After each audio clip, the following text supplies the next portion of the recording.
Cerita kali ini dimulai pasca Sun Wukong dibunuh dan jiwanya disegel di dasar samudra. Film dimulai dengan sebuah narasi singkat yang mengisahkan mengenai perjalanan seorang biksu yang ditemani 3 siluman dan seekor kuda naga ditugaskan melakukan perjalanan spiritual untuk mengambil kitab suci di wilayah barat. Perjalanan yang penuh halangan dan rintangan pun berhasil mereka lewati bersama hingga akhirnya sampailah mereka di tempat tujuan dan mendapatkan kitab suci yang disebut api penyucian.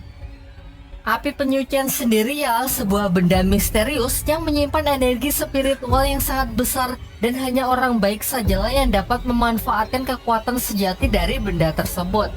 Api penyucian itu lalu diserahkan kepada Kaisar Langit sebagai langkah akhir dari tugas mereka. Namun di kerajaan langit, sang kaisar justru melakukan permufakatan jahat dengan para dewa yang ingin menggunakan api penyucian itu untuk keuntungan dirinya sendiri.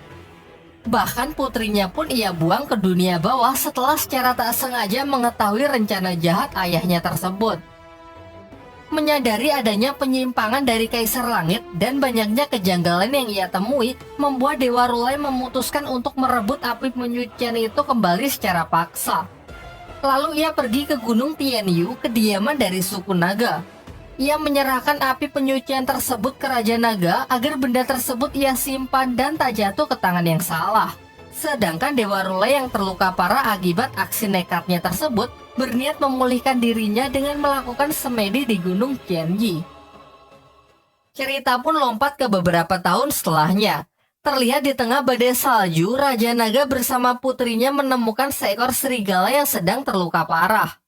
Dengan kebaikan hatinya, Xiao Yi, putri dari Raja Naga, memberikan kalung gioknya untuk menyelamatkan nyawa dari serigala tersebut. Kalung tersebut memiliki kekuatan misterius yang membuat si serigala bisa pulih dengan cepat. Waktu pun terus berlalu. Perlahan-lahan serigala tersebut mengalami evolusi yang membuatnya memiliki wujud layaknya manusia bernama Bailang. Terlihat Bailang di dalam hutan sedang berburu ikan segar untuk ia hadiahkan kepada Xiao Yi yang kini ia anggap sebagai sahabatnya. Singkatnya, dengan usaha yang gigih ia pun berhasil menangkap satu ikan segar berukuran lumayan besar. Di sana ia juga bertemu dengan Dewa Bumi yang menyapanya dengan akrab. Ia pun sangat terkesan ketika tahu bahwa Bailang sudah bisa berbicara menggunakan bahasa manusia dengan lancar. Namun tak lama setelah itu, langit tiba-tiba menjadi gelap serta diikuti angin yang bertiup dengan sangat kencang. Dewa Bumi yang menyadari kalau ini adalah serangan dari para pasukan langit yang turun ke bumi, bergegas pergi dan menyuruh Bailang pergi ke tempat yang aman. Bailang pun juga langsung pergi untuk memperingatkan suku naga. Sementara itu, putra sulung dari Raja Naga yang bernama Yuzong mengabarkan mengenai pasukan langit yang datang kepada Raja Naga sekaligus meyakinkan kalau ratusan prajurit suku naga juga siap untuk bertempur. Tanpa gentar sedikit pun, Raja Naga mengatakan bahwa hari ini kita akan menunjukkan kepada langit kekuatan dari suku naga yang sesungguhnya. Di luar, pasukan dari kerajaan langit yang dipimpin oleh Dewa Erlang sudah siap untuk menyerang. Ternyata ia sudah mendapatkan kabar bahwa api penyucian disembunyikan di tempat ini. Tujuannya kini sudah jelas, yaitu untuk merebut kembali benda tersebut. Bailang yang sudah tiba di sana dengan gembira memeluk Xiao Yi dan memberikan ikan tangkapannya hari ini.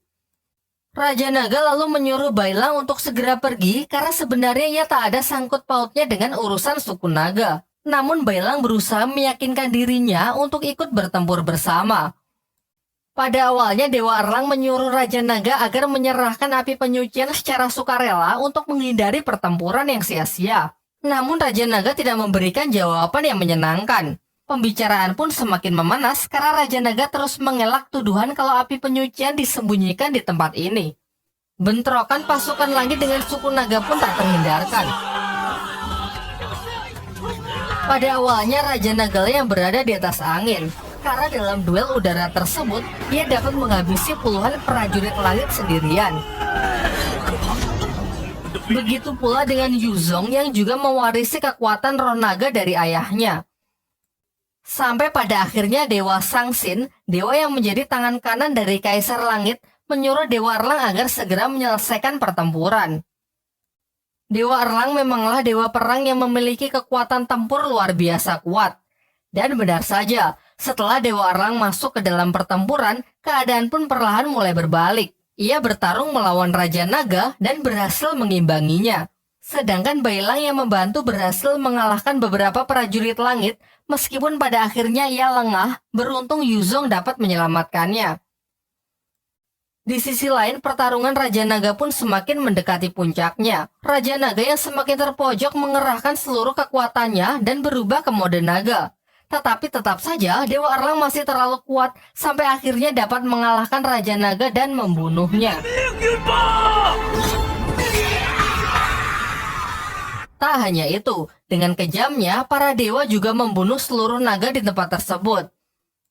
Sadar kekalahan yang sudah semakin dekat, Yuzong pun memutuskan untuk membawa pergi Xiaoyi dan Bailang meninggalkan medan perang. Sayangnya jelas Dewa Erlang tidak membiarkan mereka pergi begitu saja. Ia pun segera melepaskan anak panah apinya untuk menjatuhkan Yuzong. Alhasil Yuzong pun terjatuh di sebuah hutan di wilayah utara. Sebelum ajalnya tiba, Yuzong mengungkapkan rahasia mengenai keberadaan dari api penyucian. Dan ternyata api penyucian itu adalah Xiaoyi yang merupakan putri dari Raja Naga. Sedari awal Raja Naga telah memprediksi bahwa hari ini akan tiba. Ia pun mengubah wujud dari api penyucian untuk menyembunyikannya dari Kaisar Langit. Kini Yuzong mengembalikan wujud Xiaoyi ke wujud semulanya dan menyuruh Bailang untuk mencari Biksu Tong Samcong demi mengembalikan api penyucian ke tempat asalnya agar tidak jatuh ke tangan yang salah. Tentu kita masih ingat bahwa Biksu Tong adalah seorang biksu yang memimpin Wukong dalam perjalanan ke barat untuk mengambil api penyucian tersebut. Setelah itu Yuzong juga sempat memberikan kekuatan roh naganya kepada Bailang sebelum tubuhnya hancur. Kini Bailang pun memiliki kekuatan roh naga dari Yuzong, meskipun ia perlu banyak waktu agar bisa menggunakan kekuatan tersebut. Selang beberapa waktu datanglah Dewa Pagoda yang mengejarnya.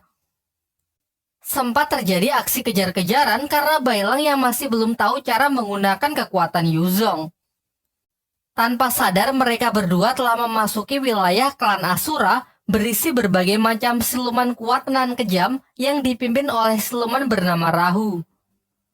Diceritakan sudah berabad-abad lamanya, klan Asura menjadi musuh bebuyutan dari kerajaan langit.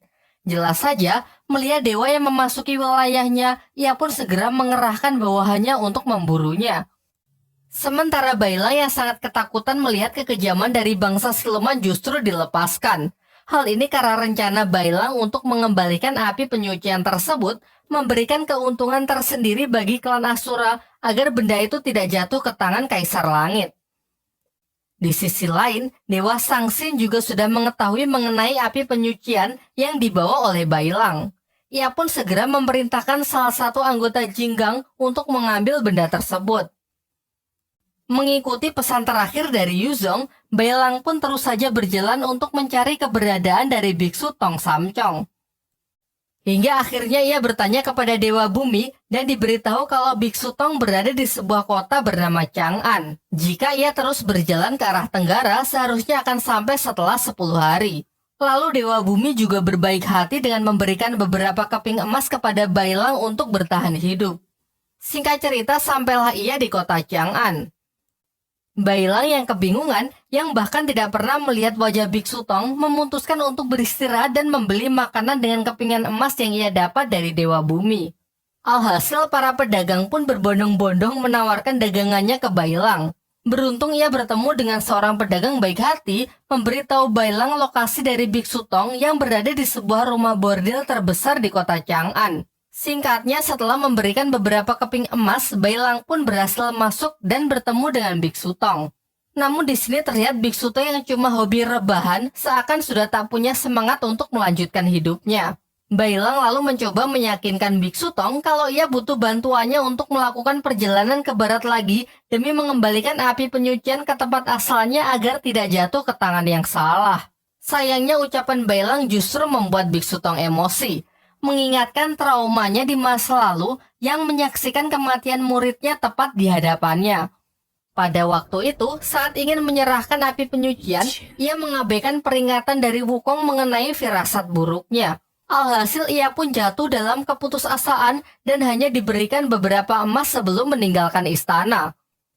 Serta dikala itu ia sama sekali tidak memiliki keberanian untuk bertanya apapun, membuatnya merasa kalau dirinya adalah orang yang sangat pengecut. Kini ia pun melampiaskan emosinya dengan menghajar Bailang. Meskipun sesaat, ucapan Bailang yang tidak ingin menyerahkan api penyucian ke tangan yang salah juga mengingatkannya dengan apa yang dikatakan Sun Wukong. Tak lama setelah itu, salah satu anggota Jinggang yang diperintahkan untuk menangkap Bailang pun muncul. Salah satu Jinggang itu membawa 2 anak buah yang langsung ia perintahkan untuk menangkap Bailang. Tentu Bailang pun melakukan perlawanan dan tak ingin menyerahkan api penyucian.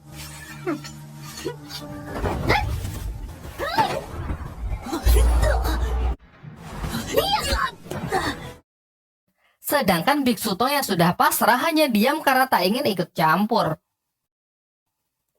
2 prajurit itu saja sudah membuat Bailang kewalahan. Sampai akhirnya dalam kondisi yang terdesak, ia berhasil menggunakan kekuatan Yuzong untuk mengalahkan mereka. Kini giliran Jingganglah yang turun tangan secara langsung. Namun ternyata serangan Bailang sebelumnya sangat menguras energinya. Ia pun sama sekali tak bisa melakukan perlawanan untuk menghadapi Jinggang tersebut. Meskipun sudah dihajar habis-habisan, dengan seluruh sisa tenaganya, Bailang tetap berusaha melindungi api penyucian tersebut. Sementara itu, Biksu Tong merasa sangat kesal karena ia harus mengalami trauma ini lagi. Tak lama setelah itu ia ditemui oleh Xiaoyi yang merupakan perwujudan dari api penyucian. Xiaoyi mengatakan agar tidak menyerahkan dirinya kepada Kaisar Langit. Dari sini terungkap bahwa ia sebenarnya sudah memperingatkan hal ini kepada Sun Wukong saat itu melalui mimpi. Namun Biksu Tong malah menganggap kalau hal itu adalah bisikan iblis yang hanya ingin mengganggu. Meskipun pada akhirnya ia pun menyesal karena tidak mendengarkan peringatan Wukong waktu itu. Kembali ke tempat Bailang, di sana ia masih diajar habis-habisan oleh anggota Jinggang. Sampai ia pun berteriak meminta tolong kepada Biksu Tong agar bertindak. Sontak hal ini membuat Biksu Tong teringat dengan Wukong yang dulu meminta hal yang sama. Karena tak ingin mengulangi kesalahan untuk kedua kalinya, Biksu Tong pun kembali bangkit dan segera datang untuk membantu Bailang. Ia pun bertekad untuk menulis ulang sejarah dengan bersedia untuk melakukan perjalanan kembali demi mengembalikan api penyucian ke tempat asalnya. Ternyata Biksu Tong juga merupakan seorang fighter yang sangat kuat. Ia bahkan mempersilahkan Jinggang itu untuk segera pergi agar kekalahan tidak mempermalukannya. Merasa diremehkan, Jinggang itu pun sangat emosi dengan mengeluarkan kekuatan maksimalnya. Begitu pula Biksu Tong yang membuat pertarungan mereka berlangsung sangat sengit.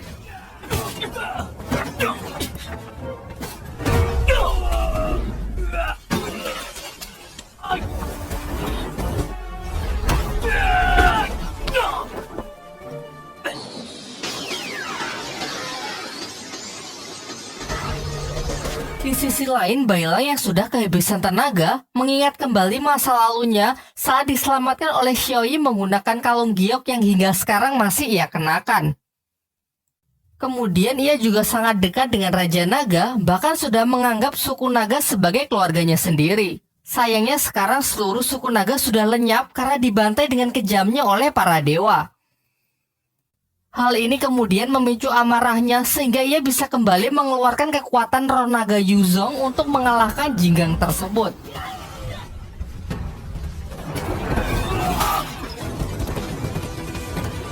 Singkat cerita, mereka pun sepakat untuk melakukan perjalanan ke barat untuk mengembalikan api penyucian. Sebelum pergi, Biksu Tong mengajak Bailang mampir ke sebuah kuil tua di pinggiran kota. Yang ternyata di sanalah tempat Biksu Tong menyimpan barang-barang dari perjalanan 16 tahun yang lalu. Mereka pun mengambil barang-barang yang dibutuhkan untuk mendukung perjalanan mereka. Tidak hanya barang, di sana Biksu Tong juga menyimpan seekor naga bernama Aose, yang merupakan pangeran ketiga dari Istana Naga Laut Timur. Dulu Ause juga berperan penting dalam perjalanan ke barat dengan wujudnya yang menjadi kuda putih sebagai kendaraan dari Biksu Tong. Diceritakan jauh sebelum perjalanan dimulai, Ause sangatlah liar yang sama sekali tak menghargai kehidupan. Ia banyak membunuh manusia hanya untuk bersenang-senang. Karena itulah Dewa Sangsin mengubahnya menjadi seekor kuda untuk menemani Biksu Tong melakukan perjalanan ke barat demi memperbaiki sikapnya. Namun setelah perjalanan selesai, sifat Ause tak berubah sedikit pun. Ia masih sangat liar, suka membunuh dan berbuat onar. Oleh karena itu, Biksu Tong merampalkan sebuah mantra dan menusukkan 3 jarum untuk menekan kekuatan Ause, lalu mengurungnya di kuil ini. Biksu Tong mengatakan kalau Ause pasti akan berguna dalam perjalanannya kali ini. Lantas ia pun menyuruh Bailang untuk mencabut 3 jarum untuk membebaskannya. Sayangnya selama 16 tahun ini Ause masih sama saja. Setelah terlepas ia malah menyerang Bailang dan hendak pergi untuk membunuh banyak manusia lagi. Beruntung ternyata Biksu Tong sudah memperhitungkan hal ini. Terlihat sebelum sempat pergi, Ause perlahan mulai berubah lagi ke mode kudanya. Terungkap bahwa 3 jarum itu tidak hanya menekan kekuatannya, namun juga mencegah mantra yang mengubahnya kembali ke wujud kuda. Kini setelah jarum itu dicabut, ia kembali menjadi kuda dan tak ada pilihan lain selain ikut dengan Biksu Tong. Di waktu yang bersamaan, anggota Jinggang lain datang ke kota Chang'an untuk menghampiri anggota Jinggang yang sudah dikalahkan sebelumnya. Dari sini terungkap bahwa selama ini hubungan ke-8 Jinggang cukup baik dengan Biksu Tong. Mereka sering datang hanya untuk minum teh bersama. Sangat disayangkan karena masalah ini mereka harus bermusuhan demi memperebutkan api penyucian atas perintah dari Kaisar Langit. Besoknya diperlihatkan Biksu Tong bersama Bailang yang sudah berjalan cukup jauh. Mereka pun memutuskan untuk beristirahat sejenak di sebuah kedai. Pemilik kedai segera menawarkan hidangan utama mereka, yaitu sebuah roti daging yang nampaknya sangat lezat. Namun Biksu Tong menolak dan hanya memesan teh dan buah-buahan. Ternyata Biksu Tong sudah merasakan hal yang aneh semenjak ia menginjakan kakinya di kedai ini. Ia dapat melihat pengunjung lain yang terpengaruh oleh sebuah sihir setelah memakan roti daging tersebut. Ause yang mengamati dari kejauhan pun juga merasa demikian. Si pemilik kedai bersama para anak buahnya pun segera bertindak setelah mengetahui Biksu Tong yang tidak terjebak dengan rencananya. Ia lantas menjerat dan membawanya ke bawah tanah yang merupakan markas dari para siluman ini. Melihat hal itu, Ause pun tak tinggal diam. Merasa tak ada pilihan lain, ia pun berusaha membantu sebelum wujudnya kembali ke bentuk kuda.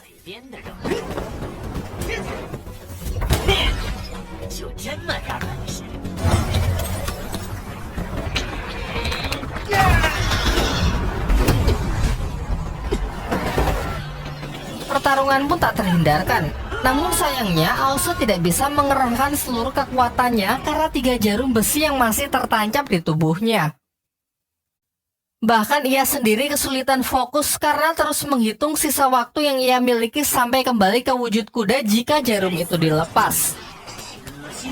Hingga pada akhirnya dengan tangannya sendiri ia pun mencabut 3 jarum itu demi mengalahkan siluman tersebut.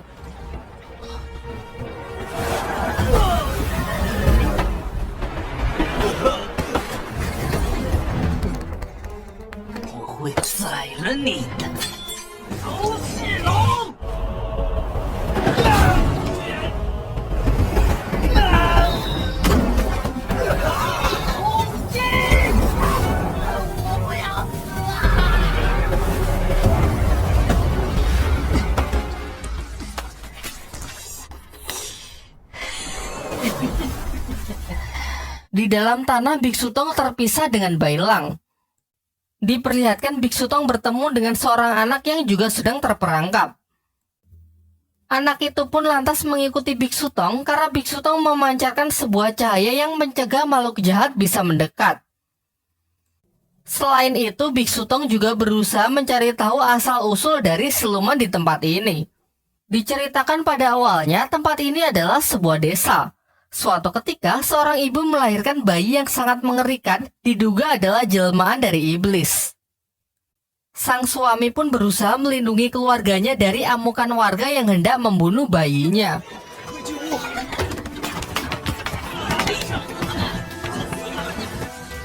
Hingga rumahnya dibakar dan sang suami pun tewas dalam insiden tersebut.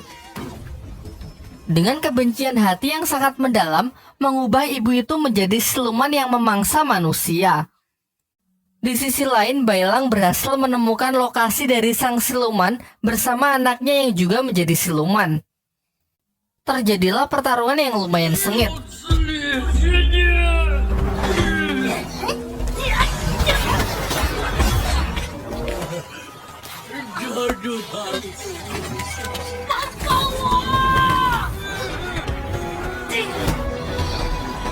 Dengan kekuatan roh naganya, Bailang berhasil membakar anak siluman tersebut, membuat sang ibu sangat murka dan berniat membunuh Bailang. Di saat-saat genting, beruntung Biksu Tong datang untuk membantunya, begitu pula dengan Aose. Sehingga akhirnya mereka pun berhasil mengalahkan siluman tersebut.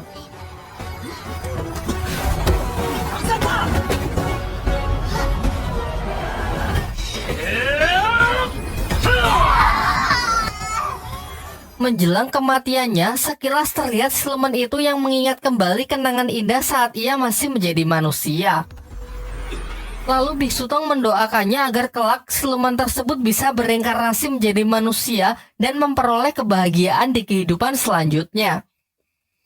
Setelah keluar dari bawah tanah, mereka mencari anak kecil yang Biksu Tong temui sebelumnya yang entah lari kemana. Akan tetapi tak lama setelah itu, mereka kembali didatangi oleh anggota Jinggang yang memburu Bailang. Kali ini bukan cuma satu, namun ada 4 Jinggang sekaligus. Untungnya salah satu Jinggang memutuskan untuk tidak ikut bertarung sehingga pihak Biksu Tong seimbang dari segi jumlah. Meskipun begitu, Bailang masih saja kesulitan menghadapi salah satu Jinggang yang memang berada di level yang berbeda. Serangan-serangan fatal pun Bailang terima hingga membuat tulang-tulangnya bergeser.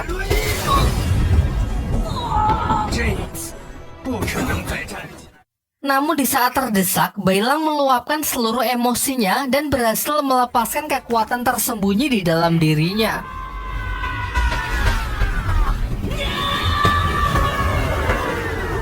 Hal ini sontak membuat keadaan menjadi berbalik, Jinggang itu pun berhasil dikalahkan. Sementara itu, Biksu Tong terlihat sangat kesulitan berhadapan dengan Jinggang yang ia lawan. Ia pun terkunci yang membuatnya tak bisa bergerak. Melihat Biksu Tong yang sudah tidak berdaya, membuat Aose berpikir untuk menghabisinya agar kutukannya bisa hilang. Namun secara mengejutkan ia berubah pikiran dan malah menyerang Jinggang itu dengan alasan kebenciannya kepada para dewa jauh lebih besar. Lalu mereka juga melawan Jinggang pengguna teknik segel. Beruntung Aose dengan kekuatannya mampu mengalahkan Jinggang tersebut.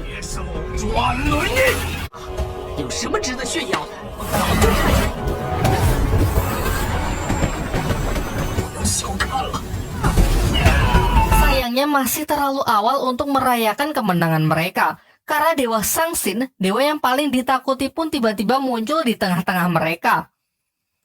Aose berhasil ia ringkus menggunakan cengkeraman burung Kochiose-nya. Sementara Biksu Tong juga dibuat tidak berdaya dengan dimasukkannya ke dalam ilusi tiada akhir.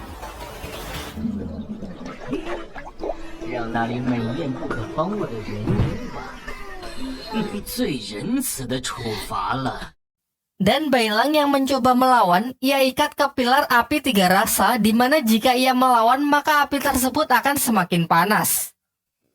Di saat-saat genting ketika api penyucian hendak diambil, Biksu Tong pun kembali bangkit setelah berhasil terlepas dari ilusi tiada akhir.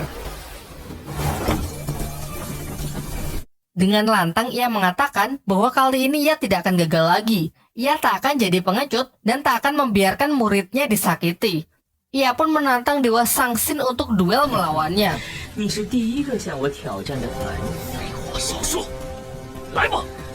Tetapi sebelum pertarungan dimulai, Bailang dapat lolos dari pilar api. Ternyata ia diselamatkan oleh anak kecil sebelumnya yang ternyata adalah jelmaan dari Dewa Rulai yang 16 tahun lalu merebut api penyucian dan memberikannya kepada Raja Naga. Kini setelah pulih, ia pun berniat membantu Biksu Tong untuk mengembalikan api penyucian. Singkat cerita, mereka berdua pun sepakat untuk bertarung menggunakan satu gerakan saja. Jika Dewa Rulai kalah, maka ia akan mundur dan tak akan ikut campur lagi. Begitu pula sebaliknya. Terjadilah pertarungan antar keduanya. Dewa Sangsin segera terbang ke langit bersiap menggunakan jurus terkuatnya, sebuah patung raksasa dengan 1000 pukulan. Sedangkan Dewa Rulai yang tak ingin kalah juga menggunakan teknik terkuatnya untuk memblokade serangan tersebut.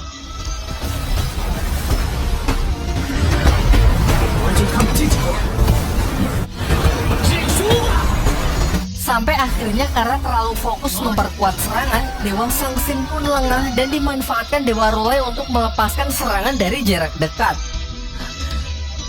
Alhasil Dewa Rulai lah yang berhasil memenangkan pertandingan tersebut. Dengan kekalahan itu, Dewa Sangsin pun bersedia kembali ke Istana Langit bersama para jigang lainnya, meskipun sambil menggerutu kalau lain kali mereka tak akan seberuntung ini. Sementara Biksu Tong juga bersiap melanjutkan perjalanannya. Namun Dewa Rulai harus berpisah karena pertarungan tadi sangat menguras energinya. Kini sebentar lagi bayangannya akan segera lenyap. Sementara ternyata tubuh aslinya masih bersemedi di suatu tempat. Dewa Rulai juga memberikan kalung tasbihnya kepada Biksu Tong agar mereka bisa terus terhubung.